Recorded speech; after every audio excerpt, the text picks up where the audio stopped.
বিতর্কিত উপন্যাসের জন্য বাংলাদেশ ছাড়তে বাধ্য হয়েছিলেন লেখিকা তসলিমা নাসরিন। পদ্মা পেরিয়ে আশ্রয় নিয়েছিলেন কলকাতায়, কিন্তু ১৯ বছর আগে প্রাণের শহর কলকাতা ত্যাগ করতেও এক প্রকার বাধ্য হন তিনি। তারপর থেকে আর ফেরা হয়নি। জনস্মৃতিতে ক্রমশ মলিন হচ্ছিলেন লেখিকা। রাজ্যে বিজেপি সরকার প্রতিষ্ঠা হতেই কলকাতায় ফিরলেন তসলিমা। শনিবার রবীন্দ্র সদনে এক অনুষ্ঠানে বাংলাদেশি লেখিকাকে সম্বর্ধনা জানান খোদ মুখ্যমন্ত্রী। সব বুঝিয়ে দেন পশ্চিমবঙ্গের ধমকের সংস্কৃতি অতীত। তসলিমার উদ্দেশ্যে বারে বারে আশার আবেদনে জানান মুখ্যমন্ত্রী। এখানে কোনো ধমক চমক দেখে নেব, আটকে দেব, এসব জিনিস অতীত হয়ে গেছে। উনি আসছেন শুনে আমি এখানে আমন্ত্রিত নই। আসছেন শুনে আমি শুধু মুখ্যমন্ত্রীও নয়, তথ্য সংস্কৃতি দপ্তরেরও মন্ত্রী।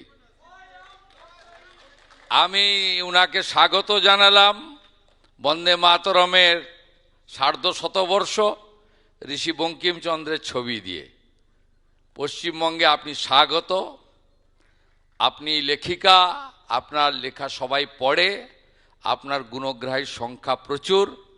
আপনি এখানে ভালো করে বলুন, এবং পশ্চিমবঙ্গের যে ব্যবস্থার পরিবর্তন হয়েছে সেইটা নিশ্চিতভাবে আপনার অভিজ্ঞতায় আপনি দেখেছেন। একবার নয়, আপনি যখনই মনে করবেন বারে সুরক্ষিত পশ্চিমবঙ্গে আপনাকে নিরাপত্তা দেওয়ার দায়িত্ব রাজ্যের মুখ্যমন্ত্রী তথা পুলিশ মন্ত্রী শুভেন্দু অধিকারীর। ১৯ বছর পর কলকাতায় ফেরা। ভালোবাসার শহর কলকাতায় পা রেখেই দৃশ্যত আবেগপ্রবণ তসলিমা। নির্বাসন ও নির্বাসন পরবর্তী পরিস্থিতি স্মরণ করলেন। কলকাতার মানুষকে জানালেন কিভাবে মৌলবাদীদের হুমকির মুখে তাকে বাংলাদেশ ছাড়তে হয়েছিল। আর এই প্রসঙ্গে বলতে গিয়ে বাংলাদেশ প্রশাসনের সমালোচনা করলেন তসলিমা। বুঝিয়ে দিলেন নিরস্ত্র লেখকের অধিকার কাড়লে রাষ্ট্র দুর্বল হয়। আমি সব ধর্মীয় মৌলবাদের বিরোধী।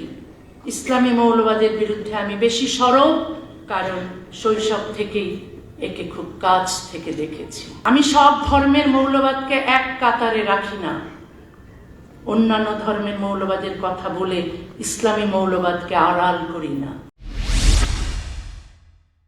আর এই প্রসঙ্গে বলতে গিয়ে বামপন্থীদেরও নিশানা করলেন তসলিমা। সরাসরি বললেন মৌলবাদীদের মতন মুসলিম সমাজকে অন্ধকারে রাখতে চায় বামপন্থীদের একাংশ। আরো বেদনাদায়ক হলো, মুসলিম সমাজকে অন্ধকারে রাখতে শুধু ইসলামী উগ্রপন্থীরাই সক্রিয় নন, তথাকথিত প্রগতিশীল ও বামপন্থীদের একটি অংশ এই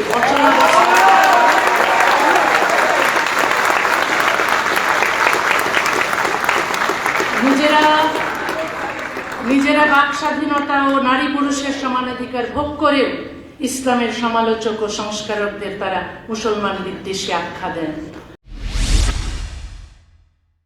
তসলিমার শনিবারের বক্তৃতার ছত্রে ছত্রে শোনা গিয়েছে রাষ্ট্র ব্যবস্থা মৌলবাদ বিরোধিতার কথা। বুঝিয়েছেন তিনি সমস্ত মৌলবাদের বিরুদ্ধে, তার লড়াই অশুভ মতাদর্শের বিরুদ্ধে। এই প্রসঙ্গে বলতে গিয়ে বাংলাদেশের বর্তমান পরিস্থিতির সমালোচনাও শোনা গেল লেখিকার গলায়। বাংলাদেশে আজ মৌলবাদ ও সাম্প্রদায়িকতার বিস্তার ভয়াবহ। রাজীব হায়দার, অভিজিৎ ঘোষ, ওয়াশিকুর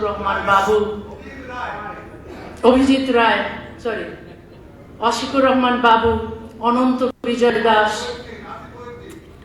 নিলয় নীল, ফয়সল আরিফিন দীপন হত্যা করেছে। তাদের অপরাধ ছিল তারা প্রশ্ন করেছিলেন, ইসলামের বৈষম্যমূলক বিধানের সমালোচনা করেছিলেন,